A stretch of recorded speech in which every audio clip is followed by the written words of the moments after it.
Commission for EMS Personnel Practice, and this is our regularly scheduled Wednesday, August 19th, 2026, full commission meeting.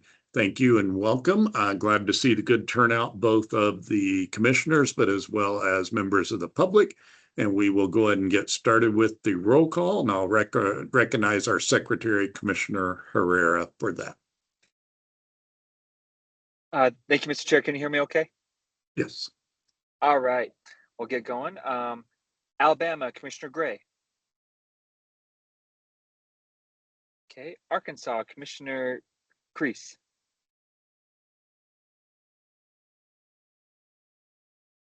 Okay, Colorado, Commissioner Bateman. I'm here. Thank you. Delaware, Commissioner Doyle. Present. All right, Georgia, Commissioner Johnson. I'm present. Thank you. Idaho, Commissioner Denny. Present. Indiana, Commissioner Kinney. Present. Iowa, Commissioner Vanderloon. Mr. Vanderloon sent me a note saying he got pulled into some state business unexpectedly. Okay, thank you, sir. Kansas, Commissioner House. Present.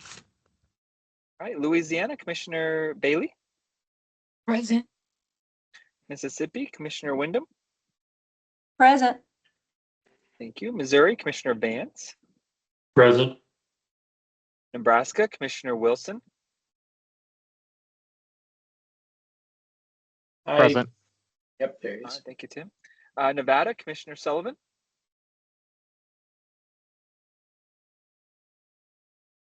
North Dakota, Commissioner Price. Present.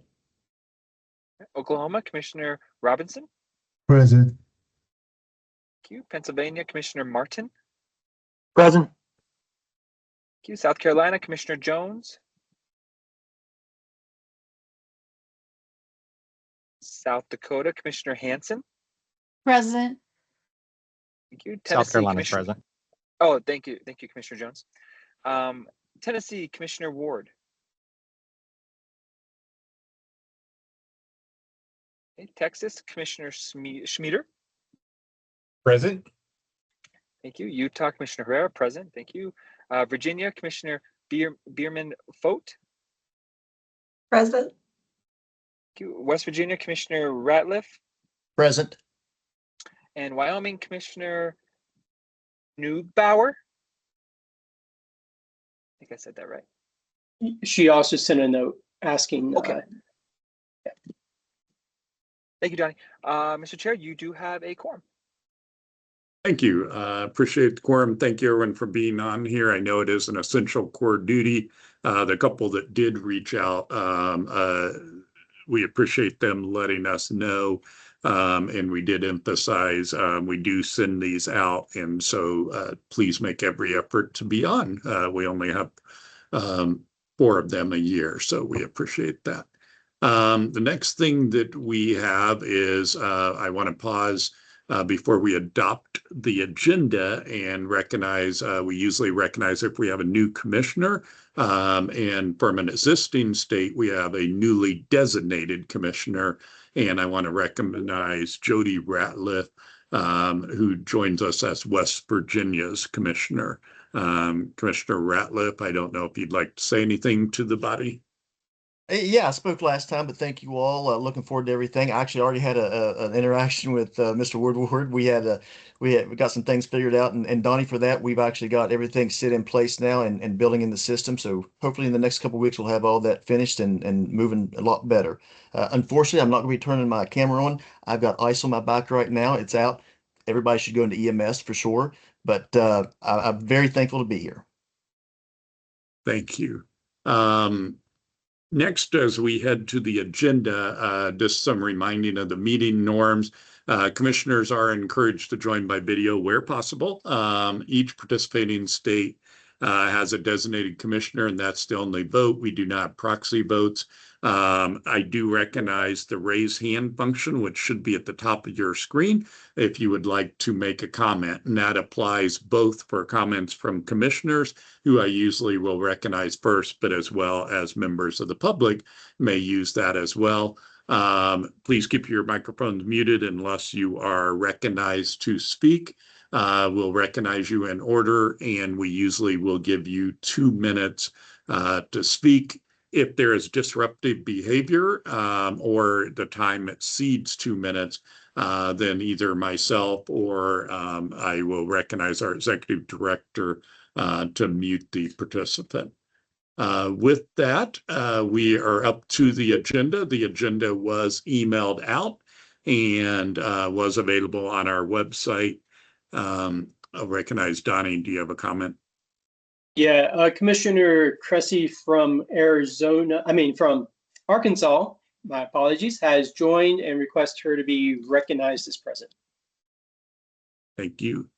And I noticed a couple of chat comments. Thank you. And we can recognize that those individuals are here. So we have the agenda that was posted. It was emailed out to the commissioners. Any additional items that anyone would like to see on the agenda? I will take a motion to accept the agenda as our business agenda. So moved, Commissioner Martin. Thank you. Second, South Dakota. Okay, thank you. For this, I will go with, are there any objections to accepting the agenda as proposed? And any abstentions?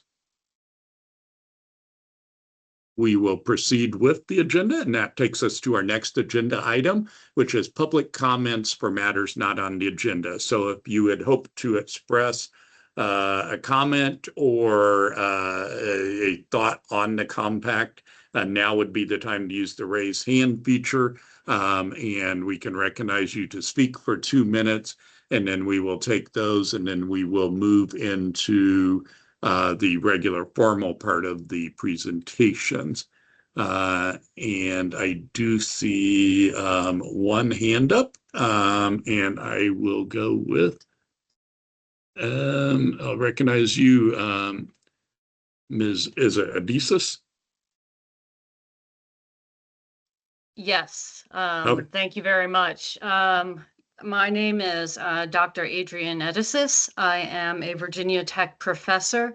I have been in conversations with Donnie and executive directors of other compacts. I submitted a brief description of a project that I and my colleague, Dr. Noah Trudeau of Troy University in Alabama, are undertaking. I wanted to speak to you about it just for a very brief period of time. Being an academic, I have unlimited words at my disposal, and at any later point, I am happy to share any of them with any of you with greater interest. Noah and I are looking to undertake a study called Generating Evidence-Based Measures of the Beneficial Impact of Interstate Occupational Licensure Compacts. We are looking specifically at the EMS compact, at SciPact, and at the physical therapy compact. You may or may not know that you all are understudied. You know, it's an honor to be with you here, commissioners, I should say. I didn't say that first thing, but compacts are very much understudied. There's a great deal of scholarship about occupational regulation, but very little about occupational licensure. And it's our understanding, in speaking to executive directors and others who are both in legislatures and on the ground in executive agencies, that it would be helpful to be able to give evidence-based estimates of in greater detail about the benefits that a state could expect from either joining a compact or continuing in a compact. And in order to undertake this study, we are looking to see if it is possible to get a sharing of de-identified data from the 3 compacts that would allow us to undertake this kind of study.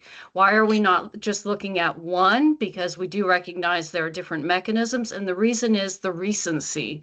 In order to get enough data and in order to allow for comparison, although any findings that we had specific within each compact, although it might be hard to get that published, we would certainly share with the individuals in that compact. I've provided to Donnie kind of a summary description in the form of a PowerPoint, as well of the research design and what we intend to do and our time frame. I also provided a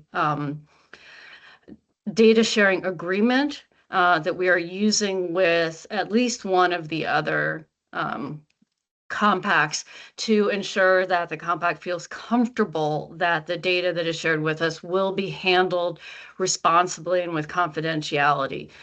Both Noah and I have used administrative data. I have used it both internationally and within the US, and he has worked with large data sets within the US and have done so in a way that preserves confidentiality that which we take very seriously.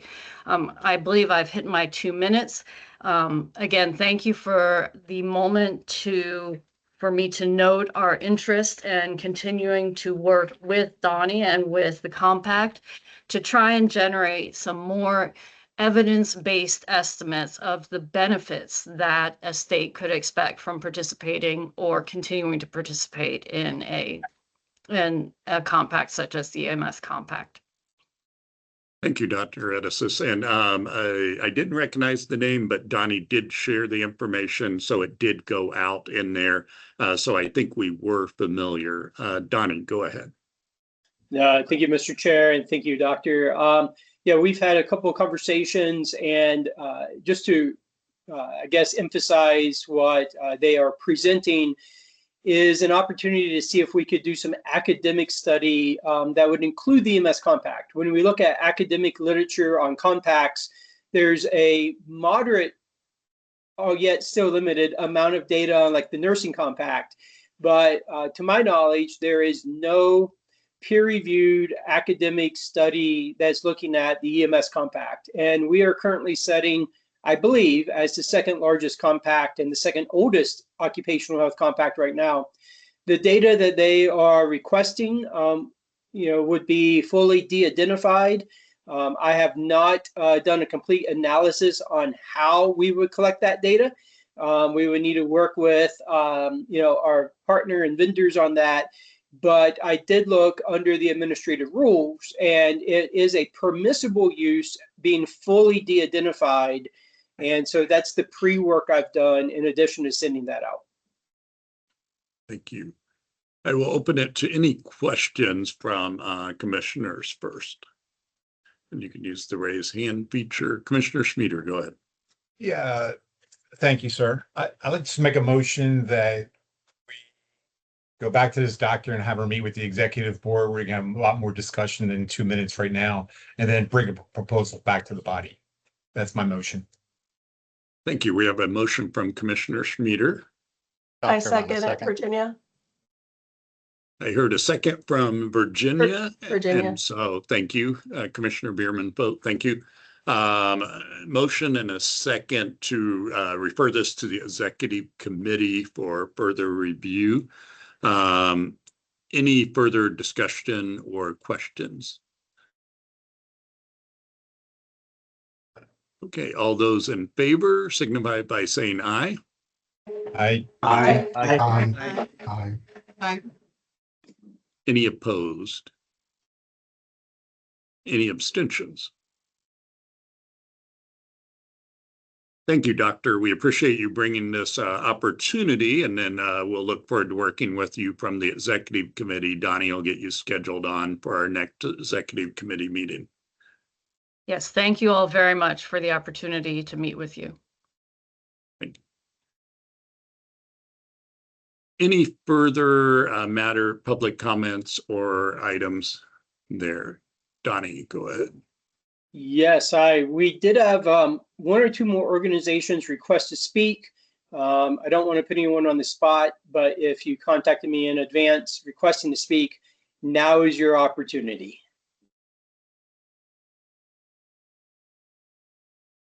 Agreed. And Donnie did share a couple of them, but I didn't pull up a list. So if you are wishing to speak, now's a good opportunity.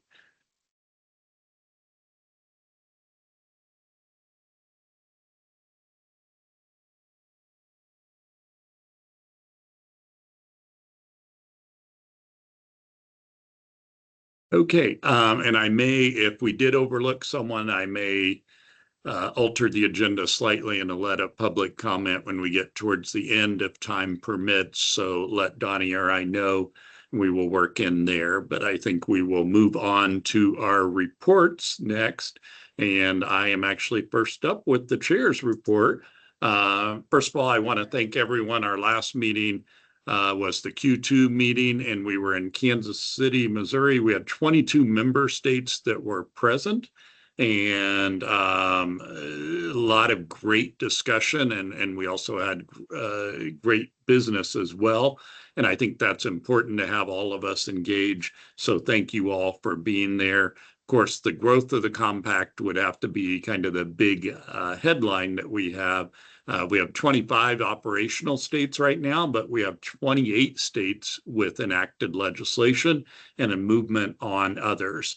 And I think one of our most recent big ticket item would be the IAFF's position change in terms of the relationship with the compact.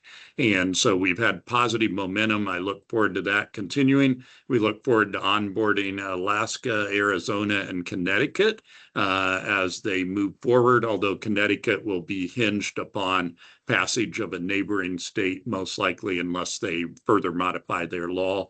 But that's a great opportunity. Excited about those states, and thank you to Donnie for his background work on both helping with information so they had full, accurate information for passage, but also as he works to integrate them and orient them into the compact and the commission. NIMSKID integration and utilization continues. We continue to find ways to improve it. You'll hear later, we did have a compliance hearing yesterday, compliance committee hearing, I should clarify. That was a positive meeting. And with that, we learned of some areas we can improve upon, but overall, we are getting states integrated, and we have more data in there than we've ever had. We have more providers than we've ever had, and we look forward to that continuing to grow. Kind of the highlight of our commission itself, I would say, would be the committee work. We are led by our executive director, Donnie, but, our committees are very active, starting with the executive committee. We meet once a month. We usually communicate sometimes even once a week on different matters, and that helps with the day-to-day operations with the compact. Recognize the longstanding the bylaws committee with the rules, chaired by Commissioner Schmieder. They have done several enactments of rules in the past couple of years, about one a year, because it takes a lengthy process to get all the wording and the processing. But they also, as you'll hear later today, have bylaws for consideration with some important suggested modifications there. And so I commend that committee for its work.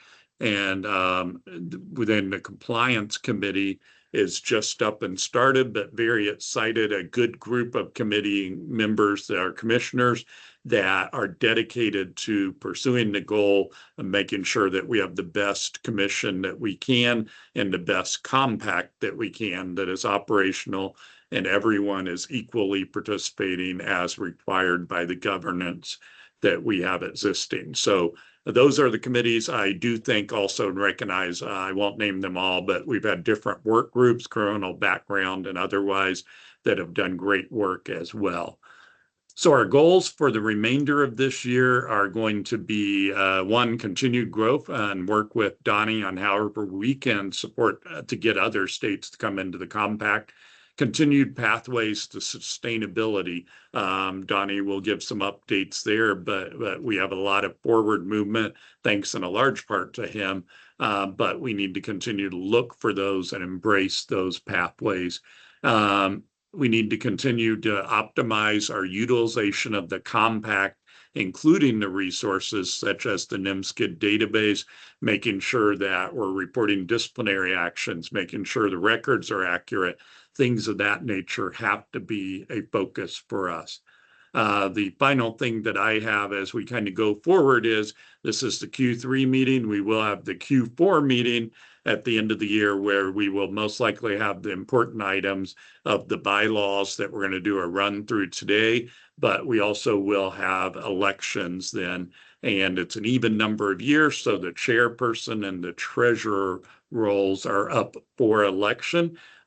We will follow kind of one of the bylaw changes is kind of codifying what we did last time.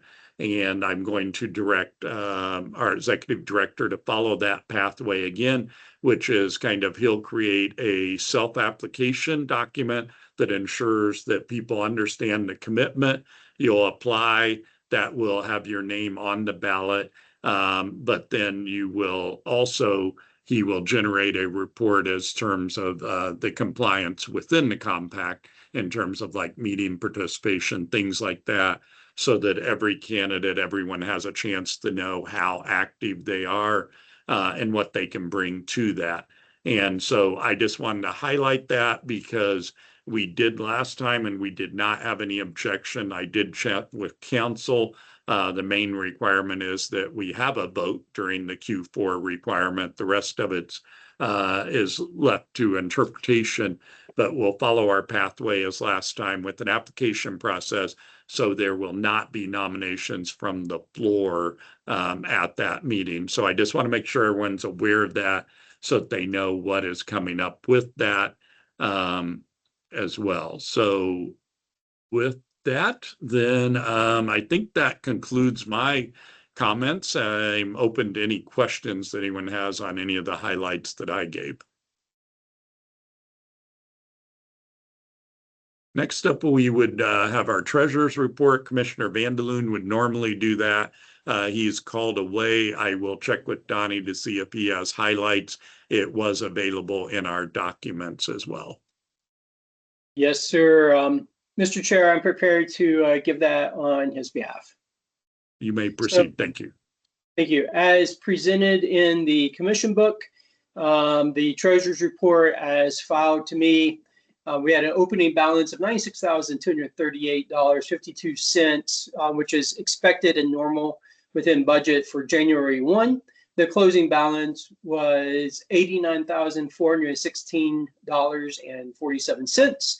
And then the balance of submission was $82,594.42. Again, this is all as expected. We are on budget and in a cash positive position for current operations. Mr. Chair, I do have a couple more things on the treasurer's report, but would pause for a motion to, I don't think we do a motion on this, but a note that this is entered into the record. I will not, I don't think we need a motion, so I will go ahead and note that the treasurer's report was presented. It was covered publicly, and we will add it to the record and accept it as a report from the treasurer. Thank you, sir. I have three more items, and again, our treasurer was prepared to present this. I will, in his stead, do this. So I performed a routine review of our finances, and as I do on a periodic basis, and during that review, I noticed that there were some typographical errors on previous Treasury report documents. These were simply summation errors. Nothing changes with the actual balance. There was nothing incorrect on the running balance, but on the forms that were presented, we had some carryover issues that were miscalculated. So I've worked with our treasurer on this, and I have a corrected record for December, January, and February, December 2025, January and February 2026. Each of these have been reviewed. He did sign 2 of them. He sent one of them back unsigned, I think in haste, but I'd like to just enter these into the record publicly. For December, there was a date correction. So it said that the final debit was in January 2, 2025. That should have read January 2nd, 2026. So there was a correction on that. In the January report, the incorrect closing balance was carried over. And so that created a calculation error on only the report that was submitted. And so this has been updated to show the actuals. Again, it was a carryover error that was done there. And then the treasurer's report for February, the closing balance was blank on the report that was submitted. So I would just offer these for the record. They're uploaded in our files. They've been reviewed by the treasurer. Nothing changed on the actual running totals of the bank account. Thank you. We will note all 3 of those months as accepted as modifications and added to the record. Thank you for the background. And happy to stand for any questions. Can do my best to answer, but otherwise that would conclude the treasurer's report. Any questions for Donnie or myself on the treasury report? Okay, as he is firing up, then next we will get to hear from Donnie with his executive director's report. Thank you, sir. So a few things as I rearrange my screen here 1 second, or I say one of the 3 screens required for this meeting. First things first is I would draw your attention to the on-screen version of the meeting book. I know each of you received a PDF copy of this. I kind of hope this is the last iteration where we need to do a true PDF as the default. Have designed a new full electronic meeting book that's all hyperlinked and easy to navigate. And so hopefully moving forward, this is what's available. It will always have the option of printing if you prefer a printed version, but this is an update. The coding, the software is all done. We're just pending it being uploaded to our system. And so the next thing is just to build a little bit on what the chair said about membership in new states. We did have 3 states that passed the law. The Arizona law has an effective date of September 12, 2026. I have been invited to Arizona the first week of September, which is actually, I think, August 31st, actually, to do a whole day onboarding session with them, and we'll work through some questions and concerns they have. But they are positioned to be the 26th state with the law actually enacted. And so we're working through questions and concerns they have, and we'll have a report out for that. I do see that State EMS Director Chris Hell is on the line and other members of Arizona Office of EMS. So welcome. Thank you for attending. The next anticipated state will be Alaska with an effective date of their law of September 20th, 2026.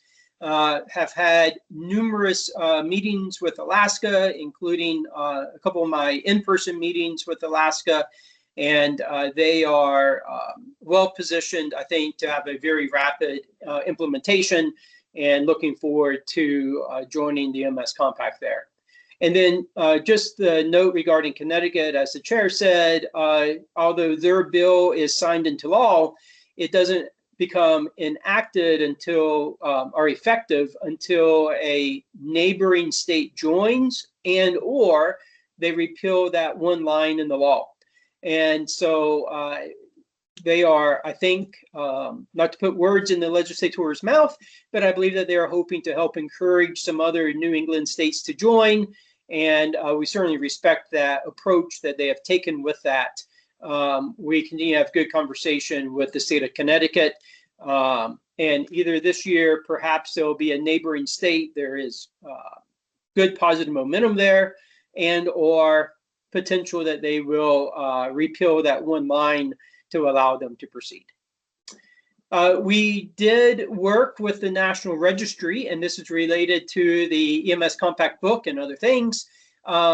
As we all know, National Registry has graciously provided our website and our hosting, including pre-conference days. We had a placeholder website, and then when the commission went live and was actually activated and the commission became a real governmental body, our domain changed to emscompact.gov, and National Registry has continued to host that and continue to provide the software for hosting our public website, that emscompact.gov.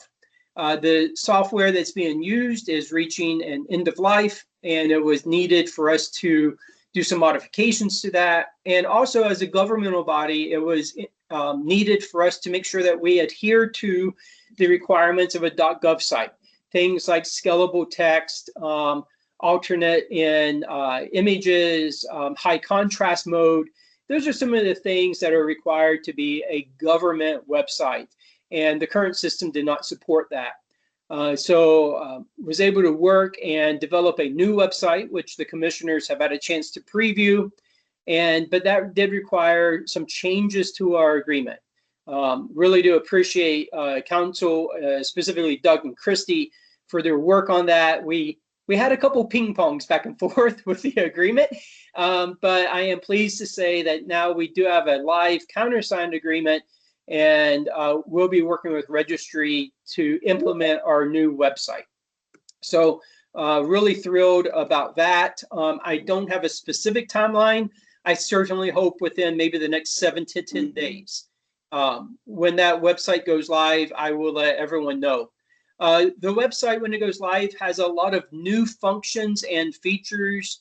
For instance, when an individual from the public with an EMS ID searches through EMS ID, they will have the ability to download a PDF validation that will include a map that shows their home states and any remote states for the privilege to practice is available in. It will include a commissioner hub, and the commissioner hub is a password protected part of it, where you'll have access to, for instance, things like the treasurer's reports and other information available to a commissioner. It is also designed from an AI optimized first, without getting too technical. Current websites, as we know, the days of just simply Googling something is technology that's now deprecated.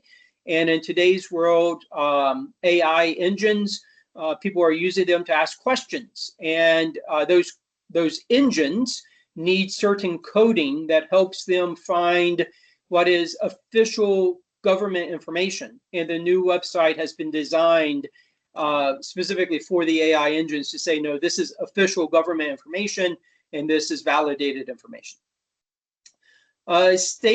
State compliance, again, we have a compliance committee that will report on that. From my seat, I would just remind commissioners of a couple things. And these are reoccurring questions of 15 years.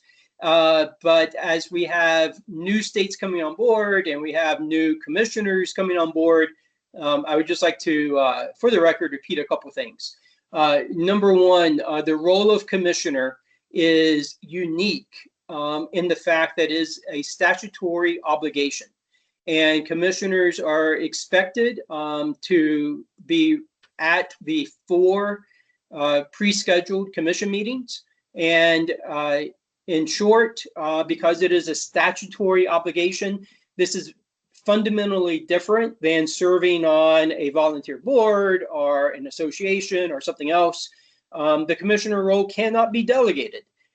So I am not able to grant a delegate vote.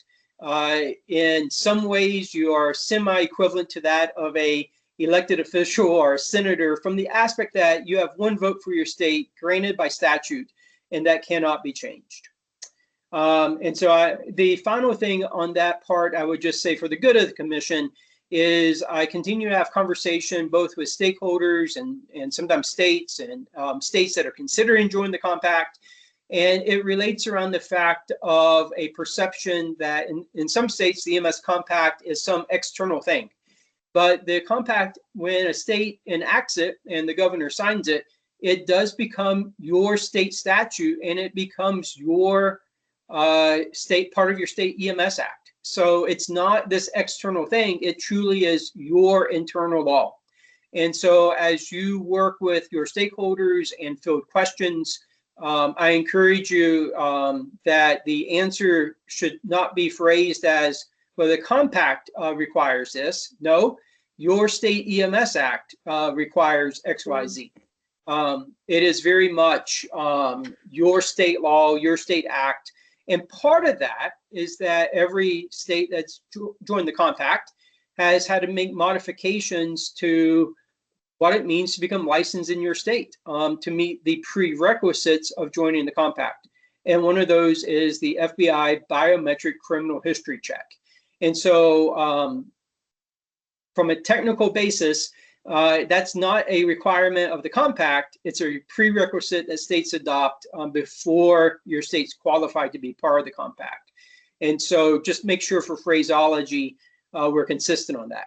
Speaking of FBI biometric criminal history checks, there is federal work going on called the SHARE Act. I've briefed on this before. The SHARE Act is a piece of federal legislation that would clarify access to FBI criminal history information for the purposes of multi-state licensure and compacts. The way our compact was designed is because that is a prerequisite for state licensure. Our compact never accesses FBI information. Other compacts do. Now, so that state law, that federal law is more of a bridge to help other compacts that actually, as part of the compact, have access to that information. Ours does not. It's independently part of the state. Nevertheless, it's an important piece of legislation for us to watch, and I continue to watch on that. Okay, legislative outreach. I've been contacted by a number of states, a growing number of states that are interested in joining the compact, either officially from the state, the governor's office, or from stakeholders. I will not go through all that list right now, but in the past 2 weeks, I did an in-person presentation in Montana to one of their joint committees. It was very positively received. I did a virtual presentation to stakeholders in Ohio with another follow-up, probably in-person presentation coming there. But we still have a lot of interest. Sorry for the extended report, sir. I got a couple more things. One of the fundamental advantages of the EMS compact is public protection. And so states have came together, and a core component is not only the mobility of EMS personnel and helping EMS clinicians not have to carry 20 or 30 different licenses, and helping agencies have access to EMS personnel, but that is also uniquely balanced with the importance of public protection. Over the past month, the EMS Compact, our office, in strong partnership with your offices, have helped to, frankly, take some bad actors out of the system. And in these cases, these are individuals that are state hopping, moving from one state to another state to another state. 2 of those cases over the past 3 weeks have involved felony fraud. And I just want to say that I'm very confident that without the compact and without our shared data systems and our shared ability to collaborate jointly on investigations in the interest of public safety, these individuals may have been allowed to continue to state hop. And these are individuals who have falsified education, credentials, and in some cases even worse. Let's see here. Education and awareness. So one of the things that I am continued to be semi-disappointed at is I put in a lot of conference presentations for the compact, and at local, regional, state, national conferences to speak about the compact. And I speak, as you know, about other things with not my compact hat on, and have a very high acceptance rate. But the compact specific presentations have a very low acceptance rate, and they are frequently only approved if it's requested by a state official or someone specifically. If I just put in to represent the compact, it's rare for those to be approved. We have an education gap in our industry related to the compact. There are now 450,000 EMS clinicians with a privilege to practice or approaching that, and many of them still don't understand it or know it. So my request to both the commissioners and the stakeholders on this call and the public is help us educate the workforce. We are happy to do webinars. We're happy to come to your state. We're happy to speak at your state conference. But the approach of submitting a prospectus for a conference does not seem to be working. And so either the selection committees don't understand it or don't see it as a value. When this is actually core state law in more than half the United States, with approaching half, if not more, of the workforce with a privilege that they need to understand. And let me just look at my notes here, sir. I think one last thing here, and that is on transition and succession. Historically, we know that commissioners have an attrition rate somewhere year to year between 20 and 40%. And I just want to take this moment to, one, congratulate everyone for being here. But number two is, if you find yourself in a transition option or opportunity, please reach out and coordinate with my office. Again, because it is a statutory requirement, the state has to have a commissioner, and it goes so much smoother if it's coordinated in advance.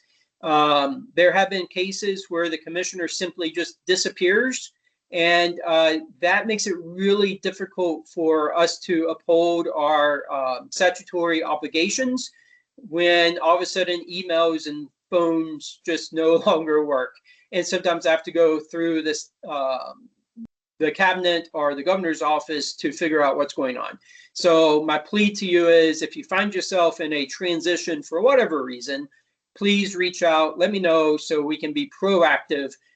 There is an obligation for the state to fill that vacancy in 30 days. And so, and we can work with the states on that. So, Mr. Chair, I think that concludes my report. I'm happy to stand for any questions. Thank you, Donnie. As always, comprehensive, a lot of stuff going on, though, a lot of positive direction. Thank you for the momentum. Open to any questions. We'll start with Commissioner Bierman. Sorry, can't talk. I appreciate it. I know my name's difficult because it sounds like root beer float. I have a question for Donnie. So Donnie, I did hear you say that, you're welcoming the opportunity to come to state conferences. We've got a different realm of conferences that are starting up here in Virginia. In order to get you or a representative from the commission to be able to go out and teach these informational sessions, who would foot the travel costs for that? That's a great question. Mr. Chair, I'll take that from me. Yeah. So, it really varies by conference. We operate on a very thin budget. And so I look for opportunities to preserve our budget anywhere possible. So in some conferences, if they offer to cover travel, that certainly helps. If I am, and just to be clear and on the record, anytime I'm representing the compact, there are no honorariums, there are no fees, none of that. But if there is travel that can be covered, we accept the travel, assistance. If that cannot be covered, so far, that's never stopped us from showing up. And so, as permitted under our budget and our funds available, I will be there. And so, so we ask if a conference has in their budget the ability to cover an airline ticket or a hotel room, for official business, we can accept that. But otherwise, it is important for us to be there, provide the session, and represent the compact. The other thing, again, I'll just say again for the record is, again, sometimes I try to use my non-compact hat, and sometimes that can help cover the travel. And again, if that can cover the travel and then I can do a compact session, then I carve that out. Any way we can to make our budget extended and go farther is what I try to do. Commissioner Bierman, did you have further on that? Yes, I have a follow-up question on that. Thank you so much.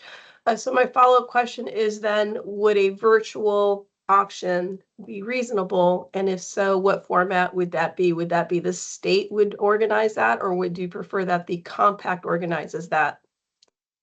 I'm happy. I've done both. I'm happy to do whatever works. And I've done, I've obviously done hybrid where we organize. We can do that. We can generate Zoom or team links and put that out, and then the state or association or stakeholder group can then share that link, and we're happy to do that. I'm happy to use a link or platform of your choice. And then a year or so ago in Pennsylvania, I went and, we did an in-person session that was simulcast. I believe they have like their own quasi TV network there. So we simulcast that out. So the answer is we'll do any of it, whatever is best for you or the person requesting. Thank you, Donnie. Further questions or comments related to our executive director's report? Okay. Donnie, I think we had a section on the new states, but I think you kind of addressed that. Is there anything further you wanted to give on Alaska, Arizona, or Connecticut? I don't think so at this point. And I take that back. One comment, while the compact was being stood up and we were a new compact, the law included a grace period of 5 years for things like background checks. And that was 5 years from when the compact itself was officially activated.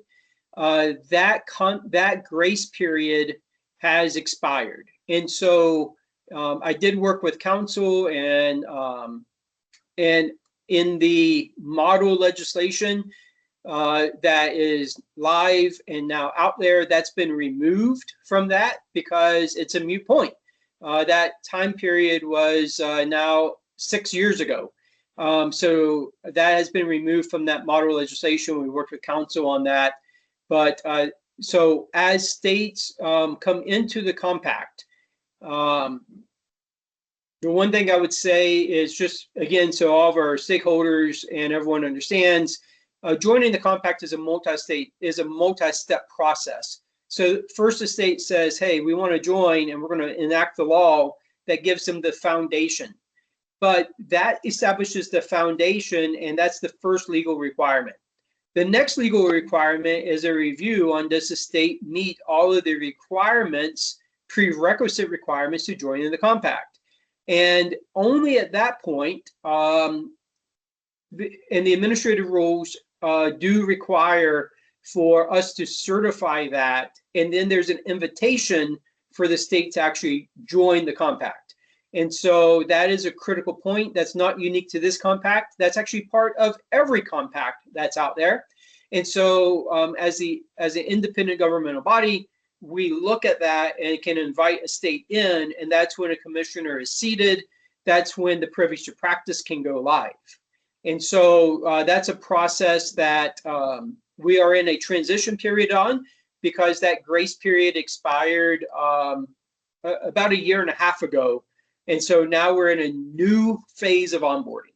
So I just put that on the record and make sure everyone's clear on that. Thank you. Commissioner Smeeder. Yeah, Donnie, Thank you for that information. Great information.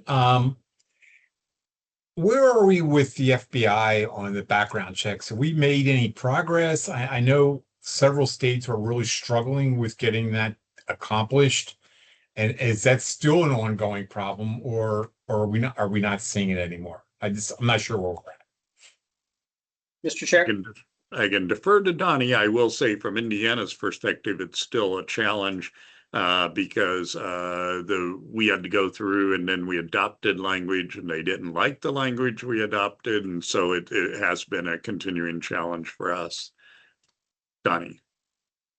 Yeah, and to, reinforce that, what we're trying to do is provide good technical assistance before the laws are passed in the states that don't have it. We are trying to encourage states, and I would even say this would be a good opportunity maybe for collaboration with NASIMSO. Every state should be doing biometric fingerprint-based checks for all healthcare professionals, including EMS. And what I see is in many states, they are doing it for doctors and nurses and school teachers and babysitters and all kinds of stuff. But somehow EMS has not been included in the state's statute. The EMS compact legislation does not provide the authorization for a state to do a background check. And that's where I think some states have been tripped up or confused. Our legislation says you shall do it, but the FBI requires that the state have its own legislation. And every state in the United States does licensure-based criminal history checks for one or more licenses. And so it's a matter of making sure that that state statute is updated. I've looked at statutes, Commissioner Smeater, and there is no standard statute for that. And what we find that works best is when a state updates their existing statute to make sure EMS clinicians are added through that process. The other thing that is important is that once you have that, then states have to work very closely with whoever their criminal justice point of contact is to the FBI. And that requires state collaboration internally because the FBI routes their information through a state lead. It might be a state bureau of investigation, it might be the state police, etc. The other point I'll note is that we encourage wrap back for states. We discourage paper-based biometric checks with ink fingerprints. Those take a long time. That is not the standard. Electronic fingerprints are definitely the standard. And we encourage states to sign up for wrap back, which is the continuous monitoring. There is a small fee that's usually a one-time fee that is paid to the FBI for that. Many states have incorporated that. Some states, as I look at our colleagues here, some states have assessed their own fee for that service that is significantly more than the FBI fee. Again, that's outside of our office. We do not have control over that. So those are some of the questions I think that we're learning to finally answer your question, Commissioner Smeater. We are learning how to best help states through the process. Ultimately, it's a state-owned process, and the relying upon the compact legislation will not do it. I do have active contacts with the FBI and their office, and we do have a channel of communication. But the FBI is very specific. They really don't want to talk to me. They want to talk to your state director and to your state lead for criminal justice information. I hope that helps. Bottom line is we still have a couple of states struggling. Other questions? Okay, we will move on to, thank you, Donnie. We will move on to the database administrator report, and I'll recognize Ray Mullers from National Registry.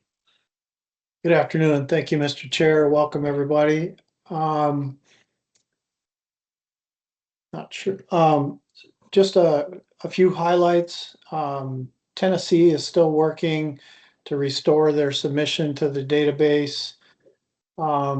They've, as recent as today, they've been working through the test database, the QA database, working with Nebraska on fixing some errors. Essentially, we're going to wipe their data and they'll resend it. 2 states, Oklahoma and Pennsylvania, still pending system capability upgrades. Arizona, I believe, was issued test database credentials yesterday or today. So their vendor is working on getting them set up already. So we'll see Arizona data fairly rapidly. I need to reach out to a couple states. For some reason, their data hasn't sent in about a month, but they have submitted discipline, but their data API transmissions have not submitted in last month. So I'll reach out to them and find out what's going on.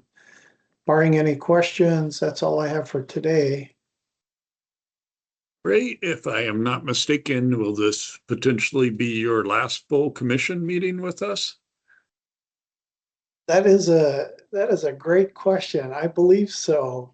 End of October is when I hopefully to have transitioned out to retirement. Terry Godey from the great state of Michigan will be picking up the duties with great help from a former commissioner, Aaron Kaler, who is coming on board next week. So I think you're in good hands, and I won't be but a phone call away. So thank you. Well, thank you, Ray. We appreciate everything you've done as a former director for the compact, but also your national registry, and then your continued role working with Donnie and as a kind of a liaison. We appreciate that, and thank you for your service to EMS and to the compact. Okay, we have a couple questions. Director Hale, I see you have a question. Yes, this is a question off of what Donnie said. I just want to make sure I get clarity. If I heard you correctly, if the state doesn't currently have legislation or any information in the state statute covering EMS, the FBI is basically rejecting the application, probably, to the denial to do that. Am I clear? I mean, was I correct in what I understood? Yes. So essentially, you cannot, even though you have there's an obligation to join the compact to do background checks, that's not sufficient for FBI purposes to obtain them. So yes, you would need a separate provision that requires for background checks for certification purposes. Okay. Donnie, what is go ahead. I was going to say, what is the process if we run into those any of those challenges? With how do we work with the compact to make sure that we're still in compliance while we're trying to work through this aspect? So what you would want to do is I would immediately, when you're looking at statutory, work with Donnie, because he does have, and he helped us. I think the challenge is, as he indicated, we would recommend language, and then our state coordinator in Indiana was state police. Then they would tweak the language. Well, then that wasn't acceptable. So it kind of gets a little challenging because you have to work with all the parties.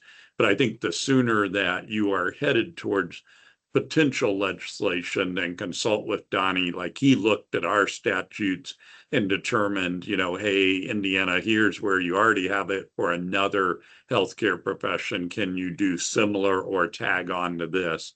And he's a big resource with that. Okay.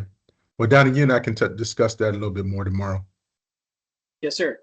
Okay. Thank you. Commissioner Robinson, go ahead. Just wanted to make a statement that Oklahoma has finished its contracting negotiations with Image Trend. So we have Image Trend now doing EMS licensing. And so we are in the process of getting that completed as far as the timeline for going live. So we are excited about that portion. And then our legal team is updating our statute as it relates to the FBI background checks.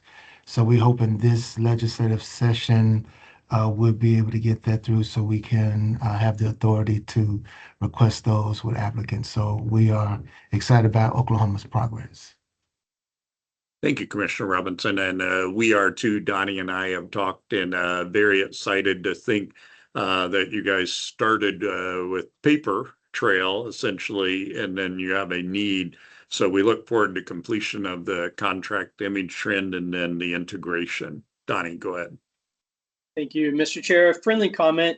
You know, the past two comments from states remind me that one of the objectives of the EMS Compact is the concept of, you know, rising tide, you know, lifts all ships.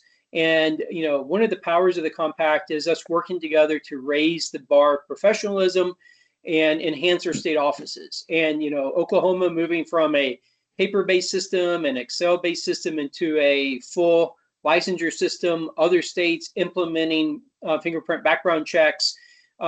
Those are all hallmarks of a profession. And bluntly, that's what our colleagues in healthcare have enjoyed for a long time. And EMS has often been sidelined. And through the EMS Compact and through us working together, I'm pleased that collectively 30 states and now more are raising the bar and helping the profession. Commissioner Martin, go ahead. Yeah, I certainly don't want to take up unnecessary time, but I was also a little bit concerned with some of the comments about what we need from the FBI to implement it. We have implemented FBI background checks in Pennsylvania and are requiring it since the January 1st. And we haven't had any pushback or any concern. I don't know that I didn't do anything with the FBI to move forward with that. Pennsylvania has the Identigo contract, and many people use that for biometric. Am I safe to assume that we have the necessary statutes in place since the FBI is providing it? Or I just don't want to ask questions where I ought not. And it's been going very smoothly for us to do the background check. The Image Trend thing is a little bit back, but we do have a fully executed agreement and expect to be live by spring of 27 with full integration with the database. And that is moving very well here. But I just, yeah, some of those comments thought, well, maybe there's some things I should know that I don't. Mr. Chair? Donnie, yeah. Thank you. Commissioner Martin, I mean, that one thing I can say for certain is the FBI will not release that information until they've done a thorough check of the enabling statute. And what we find in other states, and Alaska is a good example, is they actually had statutory authority that pre-existed in the law. And so it took joining the compact for them to actually leverage the authority that had existed for a period of time. And so I can do another review of your situation there, but I am very confident the FBI will not release that unless they have controls, audits, processes in place, and they're satisfied.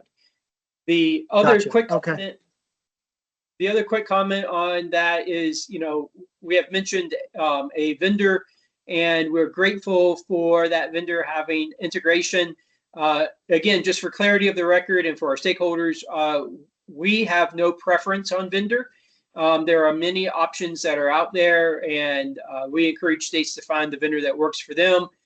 But that particular vendor has demonstrated a pretty easy process for connecting. I just wanted for clarity of the record on that. Okay, we will move on in the interest of time. Committee reports, rules and bylaws, Commissioner Sneeder. Good afternoon, and if it's okay, Craig, I'll deal with tab 13 and this report all at the same time because it's all related. So first, I want to thank the committee. They've been really working hard the whole year. If you go to tab 13, you'll see all the work that we've been working on, the edits that we've been making, and suggestions.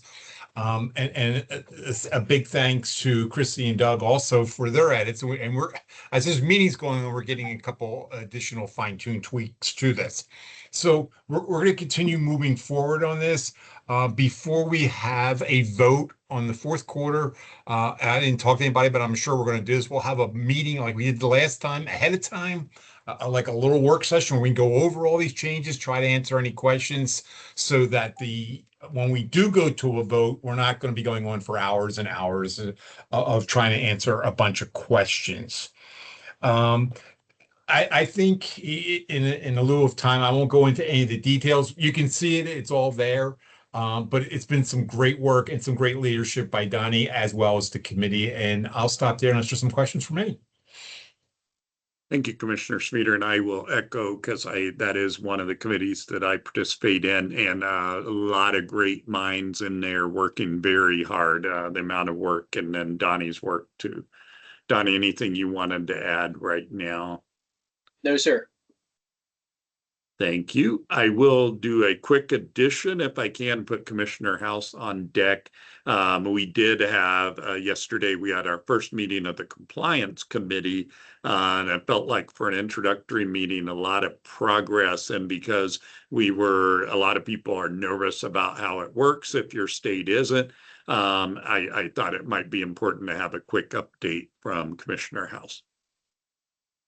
Thank you, Mr. Chair, and appreciate the opportunity. So one, I'm also going to echo the fact that I very much appreciate the commissioners on the committee and jumping on and getting on board. And out of that meeting, that inaugural meeting of coming through, we've actually got quite a few action items coming forth and out to start moving things. But what I really do want to stress from that compliance committee is the fact that we want to work towards education and identifying those roadblocks and helping our fellow commissioners through the struggles that they're having and going through. So it's not, please don't ever see any of our reach outs as being punitive in nature. We're really just trying to learn and find out what best resources we can get to you to be successful in going through that process. So really the chair and executive director Woodyard have already touched on a couple of the items that we have actionable things that are coming out. So again, we're looking at building tools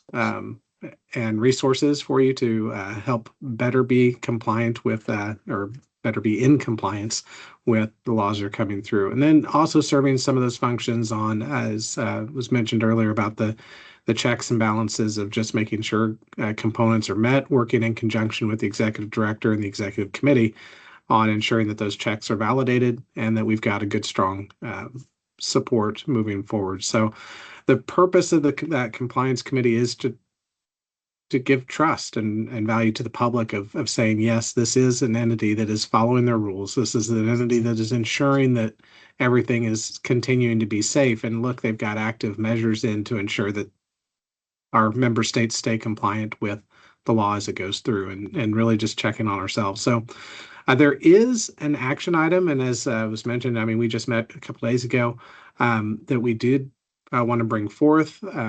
Our executive director did bring this up also during his report on the side of the recommendation that we have is that the commission actively work. And so I would say that this is directed more towards Donnie on engaging national associations plus EMS initial course instructors to educate on the compact and its appropriate use, whether that is ultimately ends up as a development of a module or such. But for now, really just pushing that and advocating that. And so the committee did ask that we recommend to the full commission today that we give some clear direction to the executive director to proceed with that.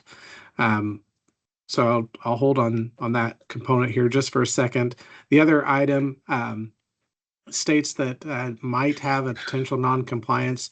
We are asking or we did ask that they have, or that we'll be working with scheduling them to come meet in front of that compliance committee at our next scheduled meeting. So we understand that's probably going to be a little bit longer, and it might be like 2 or 3 meetings that we have to spread things out. But that is, again, just to learn what's going on within each of your individual states and see what resources we can come up with that would best help you through those struggles. So with that, Mr. Chair, I'm happy to answer any questions. And then, like I said, we do have that one action item. Any questions for Commissioner House on the Compliance Committee? Commissioner House, are you wanting to make a motion then on the action item?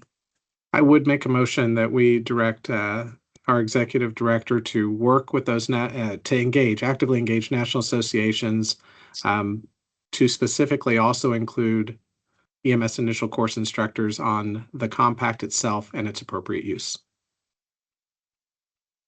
Okay, we have a motion from Commissioner House. Is there a second? This is Mark, Utah. I second. I heard a couple. I heard Commissioner Herrera from Utah was the one that was most clear. So we do have a second. Any further discussion on the motion? Yes. Yes. Chair. Joe, would you consider amending it to add including national leadership? I think it is important that we get some congressmen, senators, national leaders understanding the compact. So it'd be national organizations and national leaderships.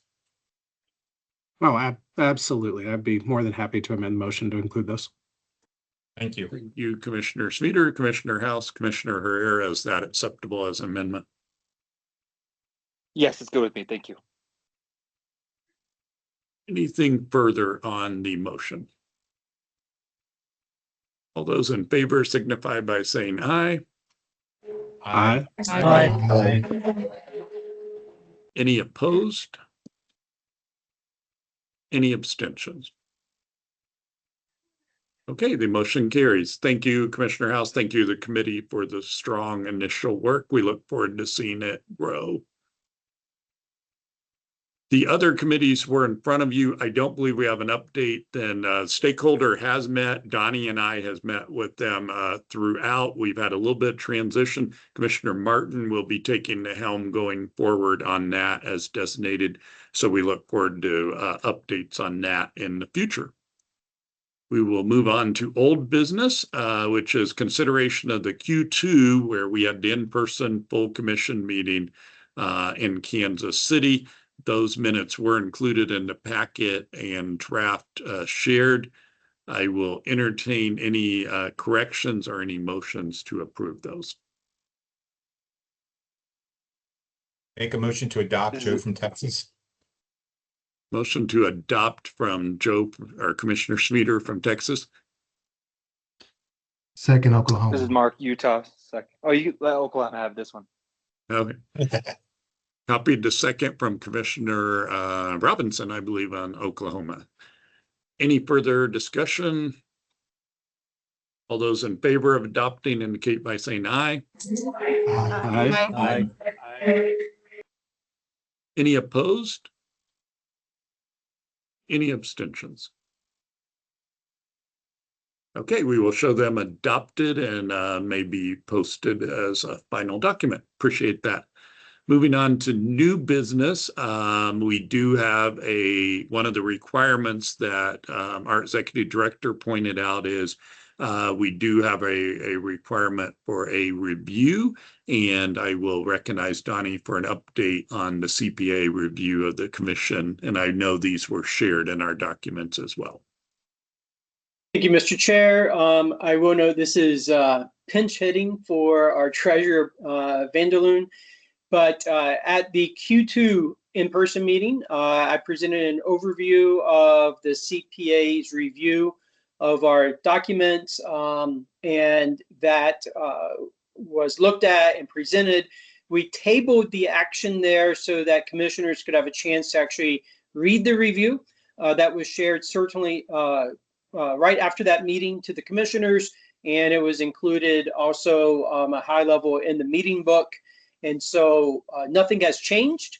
And so there is a request for a motion to adopt the independent financial review. And this covers the calendar year of 2025. Thank you, Donnie. I'll entertain a motion to adopt. Mike Johnson, Georgia. Thank you. I have a motion from Commissioner Johnson from Georgia. Is there a second? Second, South Carolina. Second, Delaware. I heard the second from Commissioner Jones from South Carolina. And with that, any further discussion? Mr. Chair, may I read the motion for the record for clarity? Yes. The motion as visually on the screen is a move to adopt the independent review of financial activity for the Interstate Commission for EMS personnel practice for the period of January 1, 2025 through December 31st, 2025, prepared by Charlotte Sevilla, CPA, date of review April 27th, 2026, and to direct that it be included in the Commission's annual report. Commissioner Johnson, is that your understanding of the motion? That is correct, yes. And Commissioner Jones? Correct. Thank you. With that, then, all those in favor of adopting this motion, please indicate by saying aye. Aye. Aye. Aye. Aye. Any opposed? Any abstentions? Okay, we will show that adopted. On the new business, we thank you, Commissioner Schmieder. We had a very high level coverage of the bylaw changes, but I do think in a way, some of it is just kind of cleanup, but there's some important changes. So please make sure to study those and look for the information sessions then as we get closer to that for a vote at our November full commission meeting. Other new business, we have the draft position paper 2026-02 on license expiration dates and time zones. I recognize our Executive Director, Donnie. Mr. Chair, thank you for this. This paper went out in the board book. The origin of this came related to a question related to time zones and when does a license expire. And this is an attempt to answer a question before it becomes an issue of a question. And as we understand under the EMS compact, a valid home state license, which is any participating member state of the compact that issues a license that has a privilege to practice, is immediately recognized in the same manner as a driver's license is in any other EMS compact state. With the inclusion of Alaska and the potential for including territories in the future, not limited to, but potentially things like Guam, you could be faced a multi-hour, multi-time zone difference. And while we certainly hope that everyone is proactive in renewing their license and never comes up to that actual timeline of when it expires, the question that was posed to me made me think maybe we need to put some clarity. And the clarity is that the license issues in the license expiration date, for instance, if it says April 1st, the April 1st expiration date is at 11:59 p.m. 59 seconds on April 1st in the capital city of the time zone that issued it. Now, we know that the state's licensure system should automatically, when the clock goes to midnight, mark that license as expired or no longer valid, and then that would immediately cancel the privilege to practice if the clinician did not have another privilege to practice qualified license.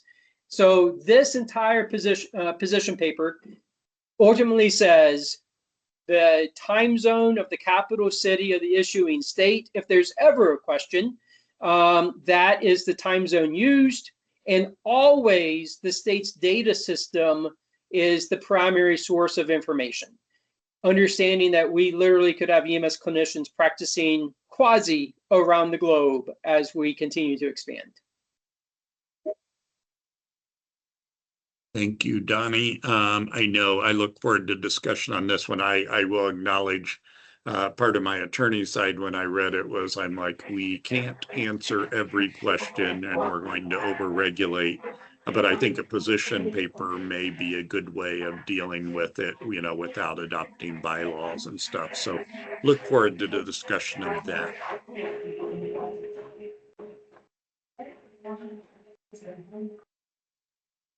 It's muting someone. Maybe. Working on it. Okay.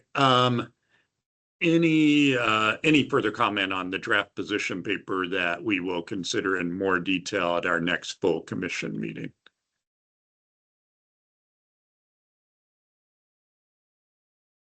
Okay, I think we have been going for an hour and 22 minutes, and I appreciate everyone. I know some people had to leave. Appreciate everyone being on here. Our next full commission meeting is going to be on November 18th, 2026. So please mark your calendars to make sure for that meeting, because we will have the bylaw consideration, we'll have the draft position, and then we also will have the elections for chairperson and treasurer. Donnie. Thank you, sir. First, my apologies. I did not include the stakeholder update as an agenda item. Would ask for consideration for that. The stakeholder committee meeting was double scheduled on top of this meeting, and so they've been invited here. We have a number of stakeholders and a number of organizations. And then second point, Mr. Chair, is if someone had registered to provide a public report, and if they did not get the chance to do so, I would ask for consideration for those two agenda items. I am good. I understand if commissioners do need to leave and we've done the action items, but I would encourage people to continue on. We'll continue the meeting. It looks like we still have a quorum. I will entertain, first of all, thank you to stakeholders. We did have that other meeting scheduled today. And then Donnie did invite over. We always appreciate the stakeholders, and a lot of times they have great questions or comments during their meeting. So if there's any updates or any questions they have today, we'd welcome that. Or if you were part of the earlier group where you had hoped to address the commission and was not able to either of those, then you can use the raise hand feature and we would recognize you to speak at this time. I will say it looks like we have a good group on here. Thank you all for taking time out of your day. We appreciate your participation. And Mr. Chair, I apologize. I did forget one important thing. Yes. The EMS ID has now officially been included in NMSIS. And so we were able to collaboratively work with both NACIMSO and NREMT on that. So the next version of NMSIS will include the EMS ID number, which will be a incredible resource that will open up new opportunities for states to answer questions that they may have that can be only answered by a more robust collection of data.